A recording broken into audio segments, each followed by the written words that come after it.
Lord बिरस, मैंने आपको कई बार चेतावनी दी थी कि इतनी लंबी नींद लेना ठीक नहीं है। आपने सालों तक अपनी ड्यूटी की इग्नोर की। बिरस के पद से हटने के बाद यूनिवर्स 7 बिना किसी गॉड ऑफ डिस्ट्रक्शन के रह गया। यह स्थिति लंबे समय तक नहीं रह सकती थी, क्योंकि यदि डिस्ट्रक्शन और क्रिएशन का बैलेंस बिगड़ जाता तो पूरे यूनिवर्स में अनेक बड़ी आपदाएं आ सकती थी। इसलिए गोकू ने स्वयं एक नए गॉड ऑफ डिस्ट्रक्शन की तलाश करने का डिसीजन लिया। वह एक एक करके अलग अलग यूनिवर्स में ऐसे वॉरियर की खोज करने लगा जो इस महान जिम्मेदारी को निभाने के योग्य हो। उधर मल्टीवर्स के एक अननोन जगह पर एक मिस्टीरियस वॉरियर प्रकट हुआ। वह कोई ऑर्डिनरी वॉरियर नहीं था। वह स्वयं जेनोसामा का खोया हुआ बेटा था, जिसे मिलियंस ईयर्स पहले किसी कारणवश बाहर कर दिया गया था। उसकी आंखों में केवल गुस्सा और बदले की आग थी। वह दांत भींचकर बोला, पिता, आपने मुझे मिलियंस ईयर्स पहले इस अस्तित्व से दूर कर दिया था। अब मैं लौट आया हूँ। मैं आपसे उस अन्याय का बदला लेकर रहूंगा। इधर कई दिन बीत चुके थे। बिरस को पद से हटाने के बाद गोकू लगातार नए गॉड ऑफ डिस्ट्रक्शन की खोज में लगा हुआ था। एक दिन वह एक अजीब और सुनसान प्लेनेट के पास पहुंचा। उस प्लेनेट से उसे एक बेहद पावरफुल एनर्जी महसूस हुई। गोकू ने मन ही मन सोचा, यह एनर्जी किसी ऑर्डिनरी वॉरियर की नहीं हो सकती। शायद यही वह वॉरियर है जो यूनिवर्स 7 का अगला गॉड ऑफ डिस्ट्रक्शन बनने के योग्य हो। ये सोचकर वह तुरंत उस प्लेनेट पर पहुंच गया। वह प्लेनेट पूरी तरह वीरान था। चारों ओर केवल चट्टानें, धूल और सन्नाटा फैला हुआ था। वहीं उस सुनसान प्लेनेट पर केवल 2 सयान रहते थे, ब्रोली और उसके पिता। जैसे ही गोकू वहां पहुंचा,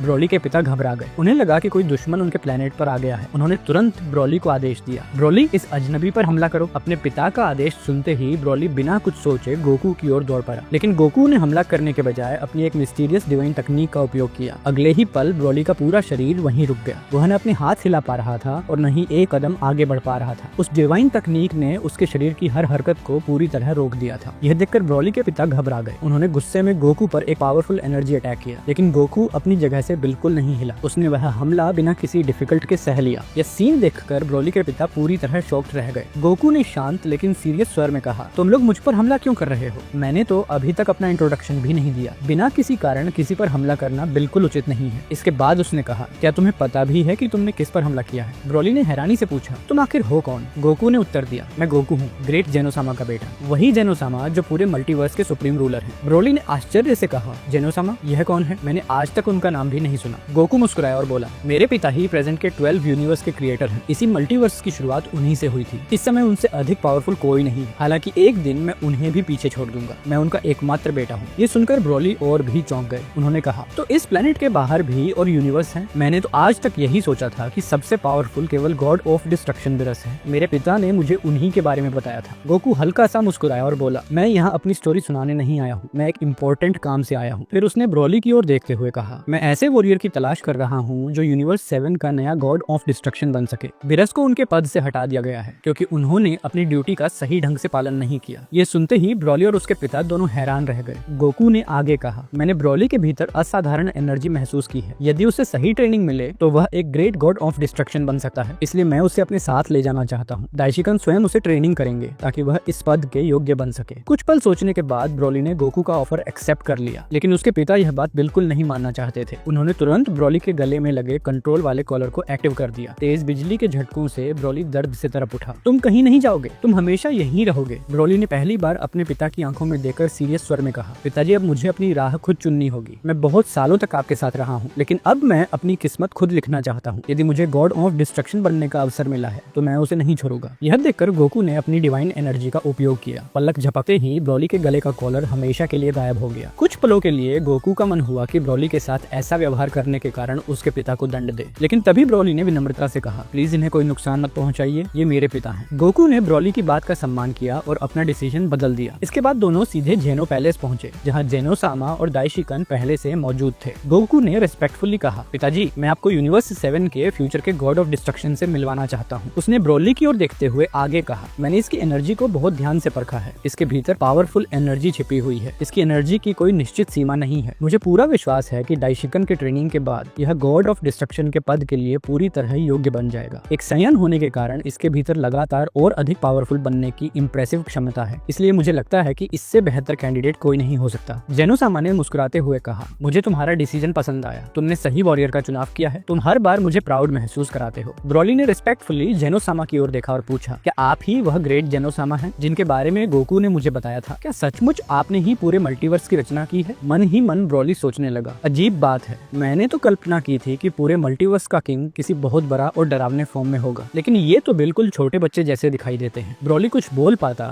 उससे पहले गोकू मुस्कुराते हुए बोला, ब्रोली मैं समझ सकता हूँ कि तुम क्या सोच रहे हो। तुम्हें हैरानी हो रही है कि इतने छोटे से दिखने वाले जेनोसामा पूरे मल्टीवर्स के किंग कैसे हो सकते हैं, है ना? ब्रोली घबरा गया और जल्दी से बोला, नहीं, मैं ऐसा बिल्कुल नहीं सोच रहा था, प्लीज मुझे माफ कर दीजिए ग्रेट जेनोसामा। जेनोसामा हल्का सा मुस्कुराया और बोले, कोई बात नहीं ब्रोली, गोकू अक्सर मेरे साथ ऐसे मजाक करता रहता है, मुझे इसकी आदत पड़ चुकी है। इसके बाद जेनोसामा ने डाइशिकन की ओर देखा और कहा, अब इसे अपने साथ ले जाओ, इसे जल्द से जल्द ट्रेनिंग दो, इसे यूनिवर्स 7 का नया गॉड ऑफ डिस्ट्रक्शन बनने के लिए पूरी तरह तैयार होना होगा। ब्रोली ने रिस्पेक्टफुली सिर झुकाया और डाइशिकन के साथ ट्रेनिंग शुरू कर दिया। दिन बीतते गए। डाइशिकन के डिफिकल्ट ट्रेनिंग में ब्रोली की एनर्जी हर दिन पहले से कहीं अधिक बढ़ने लगी। उसकी एनर्जी इतनी तेजी से बढ़ रही थी कि स्वयं डाइशिकन भी उसकी एनर्जी देखकर हैरान थे। वे समझ गए कि ब्रोली के भीतर रियली में पावरफुल एनर्जी छिपी हुई है। कई सालों के डिफिकल्ट ट्रेनिंग के बाद वह दिन भी आ गया जब ब्रोली अंतिम टेस्ट के लिए तैयार था। उसकी अंतिम टेस्ट बहुत डिफिकल्ट थी। उसे गोकू के शरीर को नहीं बल्कि केवल उसके एक बाल को छूना था। ये सुनने में आसान था, लेकिन गोकू की रफ्तार और एनर्जी के सामने ये लगभग इम्पॉसिबल था। ब्रोली ने अपनी पूरी एनर्जी और सालों की ट्रेनिंग का उपयोग किया। लंबी कोशिशों के बाद आखिरकार वह गोकू के सिर के एक बाल को छूने में सफल हो गया। गोकू मुस्कुराया और बोला, बधाई हो ब्रोली, तुमने अंतिम टेस्ट भी पास कर ली। उसी दिन ब्रोली को ऑफिशियल रूप से यूनिवर्स 7 का नया गॉड ऑफ डिस्ट्रक्शन घोषित कर दिया गया। लेकिन उसी समय मल्टीवर्स के एक अननोन और मिस्टीरियस जगह पर एक पुराना खतरा फिर से जाग उठा। वह कोई ऑर्डिनरी वॉरियर नहीं था, वह जेनोसामा का पहला बेटा था, जिसे बहुत समय पहले अस्तित्व से इरेज कर दिया गया था। कभी वह भी जेनोसामा का कैंडिडेट बनने वाला था, लेकिन धीरे धीरे उसके मन में नफरत, लालच और डिस्ट्रक्शन की भावना बढ़ने लगी। उसका उद्देश्य पूरे मल्टीवर्स पर शासन करना और सभी के सामने भय फैलाना बन गया। जब जेनोसामा ने देखा कि उनका अपना बेटा पूरे अस्तित्व के लिए सबसे बड़ा खतरा बन चुका है, तब उन्होंने बहुत डिफिकल्ट डिसीजन लिया। पूरे मल्टीवर्स की रक्षा के लिए उन्हें अपने ही बेटा का अंत करना पड़ा। उस समय की घटना गोकू के जन्म से मिलती जुलती थी। फर्क सिर्फ इतना था कि उस बच्चे की माँ एक ऐसी महिला थी जो डीमन जाति की थी। हालांकि समय के साथ वह नेक और काइंड बन चुकी थी, फिर भी उसके बेटा के भीतर डीमन का अंधकार पूरी तरह समाप्त नहीं हो पाया। डाइशिकन ने उसे सही रास्ते पर लाने की पूरी कोशिश की। उन्होंने उसे प्रेम, दया और जस्टिस का महत्व सिखाने का प्रयास किया, लेकिन उनकी हर कोशिश असफल रही। वह बचपन से ही क्रूर और डिस्ट्रक्शन स्वभाव का था। कहा जाता है कि जन्म लेते ही उसकी पहली एनर्जी के एक्सप्लोजन से सैकड़ों प्लैनेट इरेज हो गए थे। सालों तक जेनोसामा ने भी उसे बदलने की कोशिश की। वे चाहते थे कि उनका बेटा एक दिन सही रास्ते पर लौट आए, लेकिन समय बीतने के साथ उसका अंधकार और भी बढ़ता गया। आखिरकार पूरे मल्टीवर्स की रक्षा के लिए जेनोसामा को अपने ही बेटा का अंत करना पड़ा। उस घटना के बाद जेनोसामा इतने दुखी हो गए कि वे उस दर्द को हमेशा के लिए भूल जाना चाहते थे। उन्होंने डाइशिकन से एक विशेष रिक्वेस्ट किया। उन्होंने कहा, मैं नहीं चाहता कि मुझे अपने उस बेटा की कोई याद रहे। मेरी मेमोरी से उसके अस्तित्व का हर निशान इरेज कर दो। डाइशिकन ने भारी मन से उनकी इच्छा पूरी कर दी। समय बीतने के साथ यह घटना कई बार दोहराई गई। हर बार जेनोसामा अपने खोए हुए बेटा की याद इरेज कर देते और फिर एक नए कैंडिडेट की तलाश शुरू करते। इसी कारण आज जेनोसामा को लगता है कि गोकू उनका पहला बेटा है, लेकिन वास्तविकता इससे बिल्कुल अलग थी। गोकू न तो उनका पहला बेटा था और न ही दूसरा। वह जेनोसामा का 6th बेटा था। उसे पहले भी 5 बेटा जन्म ले चुके थे, लेकिन अलग अलग कारणों से वे सभी इतिहास का हिस्सा बन गए। हर बार जेनोसामा अपने दुख को भूलने के लिए अपनी मेमोरी एरेस करा देते थे, इसलिए उन्हें अपने किसी भी पुराने बेटा की याद नहीं रही। पूरे मल्टीवर्स में केवल एक ही एंजेल था जिसे ये पूरा मिस्ट्री मालूम था, और वह थे डाइशिकन। जेनोसामा ने उनसे 5 बार एक ही बात कही थी, मेरे पिछले बेटे के बारे में मुझसे फिर कभी कोई बात मत करना। डाइशिकन ने अपने ओनर की परमिशन का हमेशा पालन किया। उधर मल्टीवर्स के एक अननोन जगह पर वही मिस्टीरियस वॉरियर मुस्कुराते हुए बोला, मेरे पिता को अब मेरी मौजूदगी तक याद नहीं है, लेकिन उन्हें यह भी नहीं पता कि जिस वॉरियर को उन्होंने मारा था वह मैं नहीं था। मैंने अपनी एक विशेष तकनीक से एक ऑर्डिनरी वॉरियर को अपना रूप और अपनी कुछ एनर्जी दे दी थी। पिता ने उसी को असली समझकर इरेज कर दिया। वे कभी समझ ही नहीं पाए कि मैं पहले ही बच निकला था। उसकी मुस्कान और गहरी हो गई। मैं अपने उन 5 भाइयों से अधिक चालाक निकला। वे सभी सचमुच मारे गए, लेकिन मैं जीवित हूँ और अब मैं अपने सबसे छोटे भाई गोकू की एनर्जी को अपनी आंखों से देखना चाहता हूँ। इतना कहकर वह सीधे जेनो पैलेस की ओर चल पड़ा। कुछ ही पलों में वह महल के सामने पहुंच गया। जैसे ही उसने वहां कदम रखा, उसकी डिवाइन एनर्जी से पूरा महल कांपने लगा। वह मुस्कुराते हुए जेनोसामा की ओर बढ़ा और बोला, हेलो पिता, क्या आपको मेरी याद है? बहुत समय हो गया, आखिरकार हमारी मुलाकात का दिन आ ही गया। जेनोसामा ने उसे ध्यान से देखा। उनके चेहरे पर उलझन साफ दिखाई दे रही थी। उन्होंने कहा, तुम कौन हो? क्या मैं तुम्हें जानता हूँ? यदि तुम यहाँ केवल मुझे परेशान करने आए हो तो बेहतर होगा कि तुरंत लौट जाओ। मैं बिना कारण किसी का अंत नहीं करना चाहता। वह मिस्टीरियस वॉरियर मुस्कुराया और बोला, क्या आप सच में ऐसा करना चाहते हैं पिता? जेनोसामा चौंक गए। उन्होंने पूछा, तुम मुझे बार बार पिता क्यों कह रहे हो? मैंने तुम्हें अपने जीवन में कभी नहीं देखा। इसके बाद उस वॉरियर ने अपनी नजर डाइशिकन की ओर घुमाई। वह बोला, डाइशिकन, आपको तो सब कुछ पता है। अब समय आ गया है कि आप मेरे पिता को सच बता दें कि मैं वास्तव में कौन हूँ। ये सुनते ही डाइशिकन गहरी दुविधा में पड़ गए। उन्होंने सालों पहले जेनोसामा से प्रॉमिस लिया था कि यदि कभी उनकी मेमोरी इरेज कर दी जाए तो वे उनके पुराने बेटा का जिक्र कभी नहीं करेंगे। वह प्रॉमिस उनके लिए सबसे पवित्र नियमों नियमों में से एक था। धीरे से उन्होंने कहा, ग्रेट जेनोसामा, आपने स्वयं मुझे यह प्रॉमिस दिलाया था कि चाहे कुछ भी हो जाए मैं आपके पुराने बेटा के बारे में कभी बात नहीं करूंगा। आज भी मैं उसी प्रॉमिस का पालन कर रहा हूँ। जेनोसामा ने सीरियस स्वर में उत्तर दिया, उस समय मैंने जो कहा था उसे भूल जाओ। अब मैं स्वयं तुमसे सच जानना चाहता हूँ, प्लीज मुझे सब कुछ बता दो। दाइशिकन अब भी चुप रहे। तभी वह मिस्टीरियस वॉरियर गुस्सा से भर उठा। उसकी आंखों में भयंकर गुस्सा दिखाई देने लगा। वह ऊंची आवाज में बोला, दाइशिकन, मेरे पिता को सच बता दो। क्या तुम चाहते हो कि मैं तुम्हें यहीं मार दूं? उन्हें यह जानने का अधिकार है कि मैं कौन हूँ, क्योंकि मैं यहाँ उन्हें इरेज करने आया हूँ। मैं आखिरी बार कह रहा हूँ, यदि तुमने सच नहीं बताया तो सबसे पहले तुम्हें ही इरेज करना होगा। लेकिन दाइशिकान बिना डरे बोले, यदि अपने प्रॉमिस की रक्षा करने के लिए मुझे जान भी देने पड़े तो मैं पीछे नहीं हटूंगा। ये सुनते ही वह मिस्टीरियस वॉरियर गुस्सा में दाइशिकन पर टूट पड़ा। दाइशिकन ने भी उसका सामना किया। दोनों के बीच पावरफुल बैटल शुरू हो गया। दाइशिकन ने कई पावरफुल वॉर किए, लेकिन वह वॉरियर बड़ी आसानी से उनके सभी हमलों को रोकता गया। वह हंसते हुए बोला, मैंने पहले ही कहा था तुम मुझे रोक नहीं सकते। फिर उसने अपनी डिस्ट्रक्शन एनर्जी इकट्ठी की और दाइशिकन पर अंतिम हमला करने ही वाला था कि अचानक एक तेज लाइट चमका। अगले ही पल गोकू दोनों के बीच आकर खड़ा हो गया। गोकू ने सीरियस स्वर में पूछा, यहाँ क्या हो रहा है? ये बैटल किस बात की है? क्या मैं तुम्हें जानता हूँ? तुम मेरे टीचर दाइशिकन पर हमला क्यों कर रहे थे? यदि तुमने कोई गलत हरकत की तो मुझे तुम्हें रोकना पड़ेगा। वह मिस्टीरियस वॉरियर मुस्कुराया और बोला, तो तुम ही मेरे छोटे भाई गोकू हो। लगता है यहाँ कोई भी मुझे नहीं पहचानता। दाइशिकन ने अब तक हमारे पिता को सच नहीं बताया। कोई बात नहीं, अब मैं खुद ही सब कुछ बता देता हूँ। तुम लोग विश्वास करो या न करो, मुझे कोई फर्क नहीं पड़ता, क्योंकि अंत में मैं तुम सबको इरेज कर दूंगा। उसने अपनी स्टोरी शुरू की। लगभग 10 मिलियन ईयर्स पहले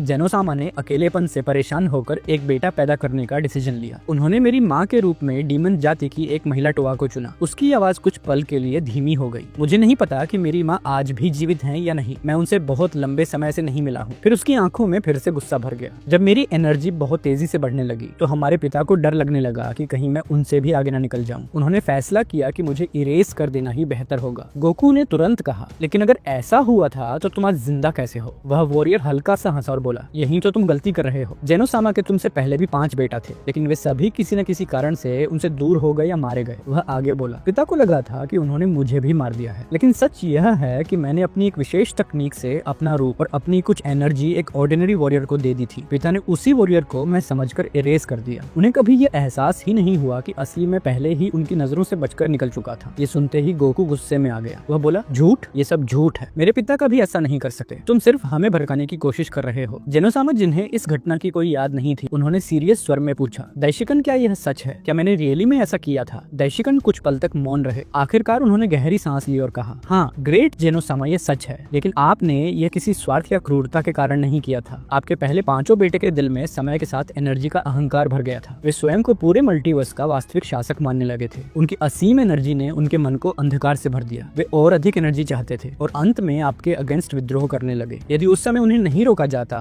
तो पूरा मल्टीवर्स डिस्ट्रक्शन के कगार पर पहुंच जाता। इसी कारण आपने बहुत भारी मन से उनका अंत किया। उसके बाद हर बार आप मुझसे अपनी मेमोरीज मिटाने के लिए कहते थे, ताकि उस दर्द को फिर कभी याद न करना पड़े। दाइशिकन ने गोकू की ओर देखा और मुस्कुराकर कहा, लेकिन जब गोकू इस संसार में आया तब सब कुछ बदल गया। ये पहला ऐसा बेटा था जिसका दिल पूरी तरह निर्मल था। इसके भीतर पावरफुल एनर्जी होने के बावजूद कभी अहंकार नहीं आया। ये हमेशा पूरे मल्टीवर्स की भलाई के बारे में सोचता है। मुझे पूरा विश्वास है कि इसकी आत्मा को एनर्जी कभी भ्रष्ट नहीं कर सकती। जेनोसामा धीरे धीरे सब कुछ समझने लगे। गोकू ने उस मिस्टीरियस वॉरियर की ओर देखा और बोला, तुमने जो भी किया है उसके लिए तुम्हें पछताना होगा। यदि तुमने इस डिस्ट्रक्शन का रास्ता नहीं छोड़ा तो मुझे तुम्हें रोकना पड़ेगा। वह मिस्टीरियस वॉरियर जोर से हंसा, तुम मुझे हराओगे। तुम्हें अंदाजा भी है कि मेरे और तुम्हारे बीच कितने हजारों सालों का अंतर है। तुम्हारी एनर्जी मेरे सामने कुछ भी नहीं है। मैं यहाँ केवल एक ही उद्देश्य से आया हूँ, अपने पिता से बदला लेने। जो उन्होंने मेरे साथ किया उसके लिए मैं उन्हें कभी माफ नहीं करूंगा। जेनोसामा ने शांत स्वर में कहा, यदि यही तुम्हारा अंतिम डिसीजन है तो मुझे तुम्हें रोकना ही होगा। ये कहते ही उन्होंने अपनी डिवाइन एनर्जी का प्रयोग किया, लेकिन वह मिस्टीरियस वॉरियर मुस्कुरा उठा। वह बोला, क्या सचमुच आपको लगा कि वही पुरानी तकनीक इस बार भी मुझ पर काम करेगी? पिता, अब मैं पहले जैसा नहीं रहा। इतना कहते ही उसने उस एनर्जी को आसानी से बेअसर कर दिया। उसी पल गोकू बिना किसी चेतावनी के आगे बढ़ा और अपनी पूरी एनर्जी से उसके चेहरे पर एक पावरफुल पंच मारा। उस वार की एनर्जी इतनी पावरफुल थी कि वह मिस्टीरियस वॉरियर दूर की विशाल चट्टानों से जा टकराया। वह तुरंत उठ खड़ा हुआ और गुस्से से चिल्लाया, कायर, तुमने मुझ पर अचानक हमला किया। आज की स्टोरी यहीं तक थी, लेकिन आगे जो आने वाला है वो और भी ज्यादा दिलचस्प होगा। इसलिए सब्सक्राइब करें और अगली एपिसोड का इंतजार करें।